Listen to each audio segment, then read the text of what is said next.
Hello guys. तो आज के इस वीडियो में स्टूडेंट हम लोग nursing paramedical pharmacy CP net 2020 संयुक्त पैरामेडिकल फार्मेसी एवं नर्सिंग प्रवेश परीक्षा 2020 व जो सैफई कॉलेज इटावा में जो आपका पैरामेडिकल कॉलेज है वहाँ पे जो काउंसलिंग प्रोसेस चल रही थी, तो फर्स्ट काउंसलिंग हो चुकी है और सेकंड काउंसलिंग हो चुकी है। सेकंड के बाद डायरेक्ट थर्ड राउंड काउंसलिंग यहाँ होती नहीं है, डायरेक्ट मॉपअप राउंड होती है क्योंकि सीट काफ़ी बचती नहीं है। तो मॉपअप राउंड काउंसलिंग के लिए आपको पंजीकरण जिसको कराना है, रजिस्ट्रेशन आपका शुरू हो गया है, आज से शुरू हो गया 7 बजे से, और आपको सुबह से शुरू हो गया था और आपको रजिस्ट्रेशन जो है 30 तारीख को आपको 7 बजे मॉर्निंग के पहले आप लोग को काउंसलिंग करा लेने हैं। तो आज की वीडियो काउंसलिंग मॉपअप राउंड से रिलेटेड है। आज से देखेंगे इस वीडियो में कि कितने स्टूडेंट काउंसलिंग के लिए आएंगे और कौन कौन से कोर्स हैं और कौन से स्टूडेंट इस काउंसलिंग मॉपअप राउंड के लिए अवेलेबल हैं, मतलब उनकी काउंसलिंग हो सकती है। तो ये कन्फ्यूजन है कि कौन से स्टूडेंट आने वाले हैं, तो आज के वीडियो में पूरा क्लियर हो जाएगा। तो ये देख लीजिए मॉपअप राउंड की कितनी सीट वैकेंट बची हुई हैं, सब पूरा इसमें डिटेल दिया गया है। तो चलिए आज के इस वीडियो में पूरा देख लेते हैं कि कैसे क्या है। ये देख लीजिए आपका पंजीकृत अभ्यर्थियों प्रमाण पत्रों का आपको 10 बजे से और 1 बजे तक क्या होगा, आप जब काउंसलिंग कराने आएंगे 30 तारीख को आपकी काउंसलिंग है, सुबह से शुरू हो जाएगी, जिससे 10 से 1 में आपका जो वेरिफिकेशन होगा डॉक्यूमेंट का, और फिर उसके बाद 2 बजे के बाद आपकी क्या हो जाएगी, काउंसलिंग शुरू हो जाएगी और एडमिशन प्रोसेस शुरू हो जाएगा। ये देख लीजिए एसटी अनुसूचित जात जनजाति, ईडब्ल्यूएस आर्थिक रूप से कमजोर, pH physical handicap, freedom fighter, स्वतंत्रता संग्राम सेनानी के आश्रित, एक्स आर्मी भूतपूर्व सैनिक के पुत्र या पुत्री। नोट: मॉपअप राउंड हेतु वही अभ्यर्थी आहार्य होंगे जिन्हें प्रथम एवं द्वितीय काउंसलिंग में कोई सीट आवंटित न हुई हो। प्रथम या द्वितीय काउंसलिंग से आवंटन प्राप्त प्रवेशित अप्रवेशित पात्र त्यागपत्र देने वाले अभ्यर्थी मॉपअप राउंड हेतु प्राप्त नहीं होंगे। तो चलिए देख लेते हैं किसमें इतने सीटें हैं और कौन स्टूडेंट इसमें आने वाले हैं। पूरा क्लियर आप लोग को पूरा क्लियर इसमें दिखाते हैं कि कैसे कितनी सीट इसमें वैकेंट हुई हैं। ये तो काफ़ी इंपॉर्टेंट है ये देखना कि इसमें कितनी सीटें वैकेंट हुई हैं। तो इस पर क्लिक करिए। जैसे आप इस पर क्लिक करते हैं देख लीजिए ये आपका पेज खुल जाएगा, ओपन हो जाएगा। इसमें टोटल कितने सीट आपको वैकेंट हैं ये आपको दिखाई देने लगेगा। तो कितने सीटों के लिए आपकी काउंसलिंग होने वाली है, तो आप लोग ये देख लीजिए आपकी जो काउंसलिंग होने वाली है 23 सीटों के लिए आपकी काउंसलिंग होने वाली है, 23 सीटों के लिए। अब देखते हैं किस कोर्स में कितने सीटें खाली हैं। तो अगर बात करते हैं बीएमएलटी की, तो बीएमएलटी में तो वैसे कोई सीट खाली नहीं है। अगर BPT bachelor of physiotherapy BPT की बात करते हैं तो इसमें 3 सीटें खाली हैं। अब 3 सीटें आपको कहाँ खाली हैं, एक एसटी की खाली हैं कि एसटी ओपन में खाली हैं। ये देख लीजिए एक सीट यहाँ पे आपको दिखेगी, कहाँ पे दिखेगी, ये देख लीजिए एक सीट यहाँ पे आपको दिख रही है एसटी कैटेगरी में और एक एससी कैटेगरी में दिख रही है, और आपको एक जनरल यूआर, मतलब यूआर का मतलब होता है अनरिजर्व कैटेगरी में, इसमें ओबीसी स्टूडेंट भी आ सकते हैं और जनरल स्टूडेंट भी इसमें आ सकते हैं और एससी एसटी सभी स्टूडेंट इसमें आ सकते हैं। तो एक सीटें यहाँ आपकी अनरिजर्व में बची हुई हैं। अनरिजर्व में जो सीटें बचती हैं लास्ट में मॉपअप राउंड में वो अनरिजर्व कैटेगरी में डाल दी जाती हैं। तो बीआरआईटी की एक सीट बची हुई है, इसमें देख लीजिएगा बीआरआईटी में कितनी सीट टोटल है। बीआरआईटी में एक सीट टोटल बची हुई है और बीआरआईटी के लिए अनरिजर्व में एक सीट बची हुई हो, तो फर्स्ट वाला स्टूडेंट चाहेगा तो उसको मिल जाएंगी। बी ऑप्टोमेट्री में कितनी सीटें बची हुई हैं, 3 सीटें बी ऑप्टोमेट्री में बची हुई हैं, एक अनरिजर्व में एक सीट बची हुई है, और आप आएंगे एक एससी ओपन में एक सीट बची है ऑप्टोमेट्री के लिए, और एक सीट आपको कहाँ पे बची हुई है ये देख लीजिए, एक सीट यूआर मतलब जनरल में ईडब्ल्यूएस कोटा जिसके पास होगा अभी बी ऑप्टोमेट्री की एक सीट मिल जाएंगी। अब बात करेंगे बी फार्मा में। बी फार्मा में एक सीट बची हुई है, ओनली एक सीट, वो कहाँ पे है तो ये देखते हैं। ओनली एक सीट जो बची हुई है वो ओनली ईडब्ल्यूएस में एक सीट है बी फार्मा की। जो भी स्टूडेंट जनरल कैटेगरी में ईडब्ल्यूएस अगर सर्टिफिकेट होगा तो एक सीट बची हुई है बी फार्मा में, आपको एक सीट मिलने के चांस रहेंगे। बीएससी नर्सिंग की बात करते हैं तो 6 नंबर पे बीएससी नर्सिंग है, इसमें कोई सीट बीएससी नर्सिंग में कोई सीट नहीं है, कोई रिक्त सीट बची नहीं है। और जीएनएम की बात करते हैं तो जीएनएम में एक सीट बची हुई है, तो वो एक सीट जो है अनरिजर्व में एक सीट है, तो अनरिजर्व में कोई भी आ सकता है। तो आम रीजन में वो आपकी क्या मेरिट रैंक, आपकी रैंक के निर्धारित करेगा कि आप कितनी रैंक है, आप कितना जल्दी वहाँ पे पहुँच जाते हैं काउंसलिंग में। नंबर वाइज बुलाया जाएगा, तो उसी नंबर पे आप रहेंगे तो आपको मिल जाएंगी। अब एएनएम में कितनी सीटें बची हुई हैं, कोई सीट नहीं बची हुई है। आप अगर बात करेंगे diploma in DOT, OT technician की कितनी सीटें बची हैं, तो ओटी टेक्नीशियन जो डिप्लोमा की डिग्री है कोई सीट नहीं है। और डी ऑप्टोमेट्री में कितनी सीट बची हैं, तो 5 सीटें, सबसे अधिक सीटें डिप्लोमा की ऑप्टोमेट्री की बची हुई है। थोड़ा स्कोप इसका कम है ना, इसीलिए इसकी सीट काफ़ी बची जाती हैं माप अप राउंड में। तो 3 सीटें इसमें बची हुई हैं, अनरिजर्व में बची हुई हैं। और अगर बात करेंगे एससी ओपन में 2 सीटें, तो 5 सीटें टोटल यही हो जाती हैं। फिर फिजियोथेरेपी डिप्लोमा वाली जो फिजियोथेरेपी होती है उसमें कितनी सीटें, 1 सीटें बची हुई हैं, और वो 1 सीट अनरिजर्व की 1 सीट है। अब आप बात करेंगे ये देख लीजिए डायलिसिस टेक्नीशियन में कितनी सीटें हैं, तो 1 सीटें बची हुई है, ओपन में बची हुई है। अब बात करेंगे कार्डियोलॉजी टेक्नीशियन में 1 सीट बची हुई है, जो कि 1 सीट जनरल ओपन में बची हुई है, अनरिजर्व में है। अगर डीएमआरआई एमआरआई टेक्नीशियन में बात करेंगे तो 3 सीटें बची हुई हैं, जो कि 1 सीट अनरिजर्व में है, 1 सीट ओबीसी ओपन में है, और 1 सीट एससी ओपन में है। और अगर बात करेंगे ट्रामा केयर टेक्नीशियन में तो 1 सीट बची हुई है, जो कि अनरिजर्व में है। और transfusion technician DBT diploma in transfusion में 1 सीट बची हुई है, जो कि 1 सीट कहाँ पे है, तो 1 सीट आप देख लीजिएगा, इसमें एससी ओपन में 1 सीट ये देखिए बची हुई है। तो टोटल 23 सीटों के लिए काउंसलिंग होने वाली है, तो आप लोग देख लीजिएगा, उसी हिसाब से आप काउंसलिंग कराइए।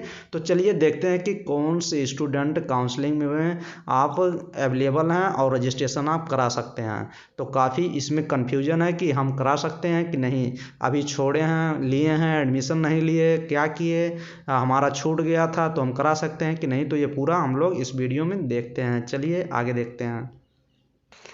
तो उत्तर प्रदेश आयुर्विज्ञान विश्वविद्यालय सैफई इटावा माप अप राउंड काउंसलिंग संयुक्त पैरामेडिकल फार्मेसी एवं नर्सिंग प्रवेश परीक्षा सीपी नेट 2020 की माप अप राउंड काउंसलिंग एवं प्रवेश संबंधी सूचना विश्वविद्यालय के पैरामेडिकल फार्मेसी एवं नर्सिंग संकाय में संचालित विभिन्न डिग्री एवं डिप्लोमा पाठ्यक्रमों में 2020-21 में प्रवेश हेतु माप अप राउंड काउंसलिंग एवं प्रवेश प्रक्रिया निम्नलिखित समय सारणी के अनुसार संपन्न की जाएगी। काउंसलिंग स्थल क्या होगा, आपको ऑफलाइन काउंसलिंग है, ऑनलाइन आपका रजिस्ट्रेशन होने वाला है, और ऑफलाइन आपको सैफई आना पड़ेगा। सैफई मेडिकल कॉलेज आप आइएगा, वहीं पे आपकी ऑडिटोरियम में काउंसलिंग होगी।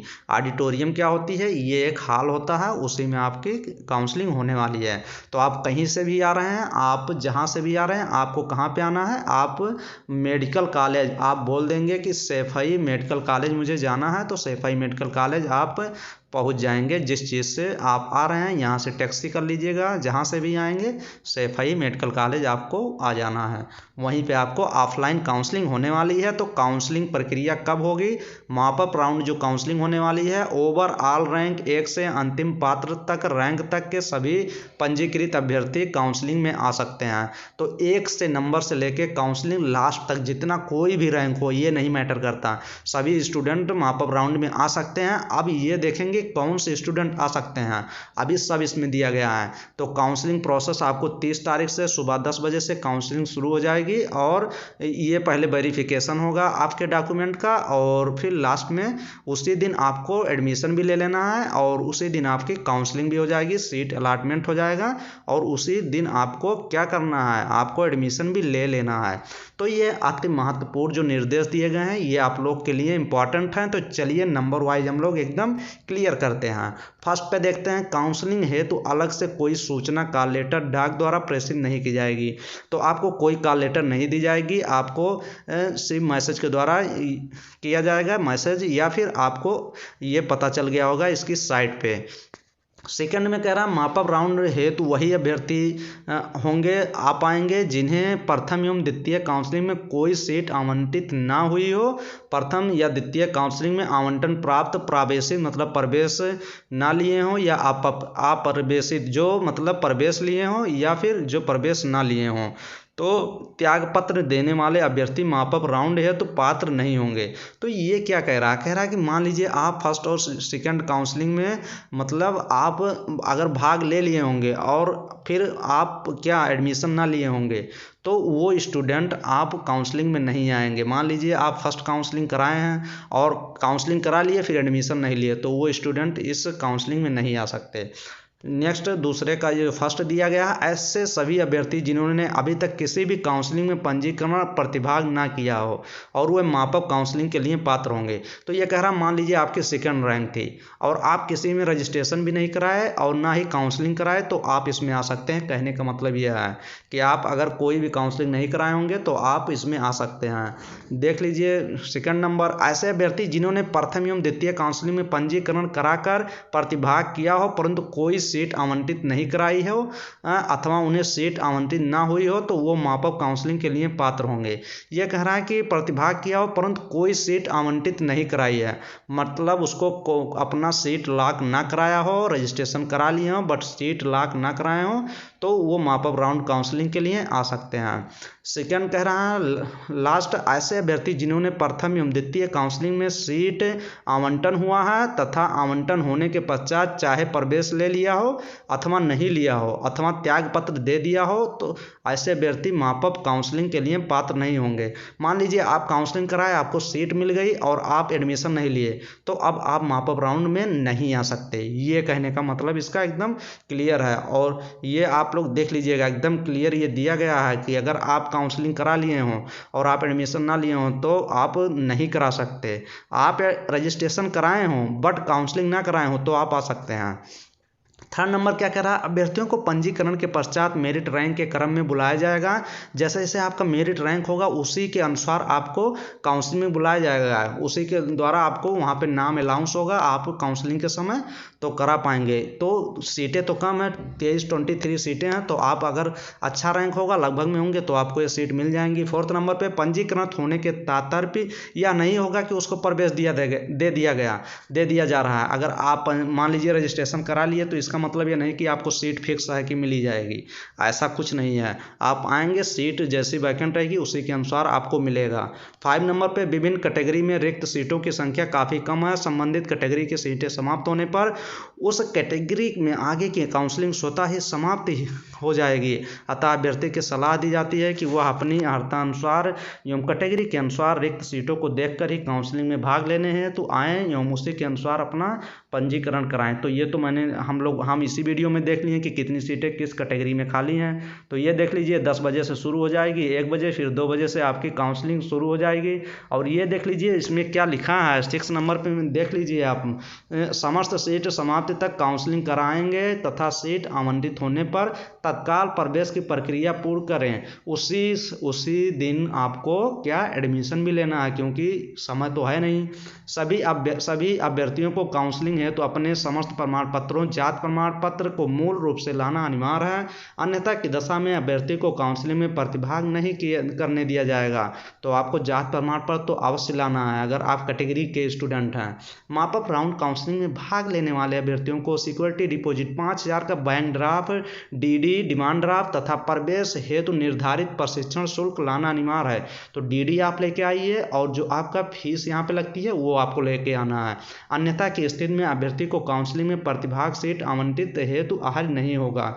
तो आप जो भी चाहे जहाँ से आए आप अपना क्या लेके आना है, आप एटीएम ला सकते हैं या फिर क्या आपको अकाउंट लेके आइए या फिर अपना लेके आइए, यहाँ से पैसा निकाल के यहाँ पे बैंक में जमा हो जाएगा या फिर ये बताएंगे कहाँ पे जमा होता है। ऐसे तो फर्स्ट सेकंड काउंसलिंग के माध्यम से बैंक में जमा हुआ है। तो देखिए मापअप राउंड में क्या करते हैं, तो आप कैश लेके आ सकते हैं, एटीएम भी लेके आ सकते हैं, यहाँ पे एटीएम है वहाँ से पैसा आप एटीएम कार्ड लेके आएंगे, निकाल लेंगे फिर जमा कर देंगे, तो ये हो सकता है। बट आप 5,000 की डीडी भी बनवा लीजिएगा। किस नाम से डीडी है ये मेरे चैनल पे वीडियो इसकी बनी हुई है, सब वहाँ से पूरी इन्फॉर्मेशन इन्फॉर्मेशन आप देख सकते हैं। और मेरे चैनल पे काफ़ी इसकी तैयारी भी कराई गई है। तो जिस भी स्टूडेंट को मान लीजिए 2020 में एडमिशन नहीं मिलता है तो 2021 का बैच मैंने शुरू कर दिया है इस चैनल पे। तो आप लोग प्लीज़ सभी वीडियो देख के और 2021 के लिए आप लोग आसानी से अच्छा कोर्स कर सकते हैं। तो अगर मान लीजिए डिप्लोमा डिग्री मिल रहा है और इस ईयर आप छोड़ दिए हो तो बेस्ट है, कोई बात नहीं है। नेक्स्ट ईयर आप ट्राई करिए और बेस्ट कोर्स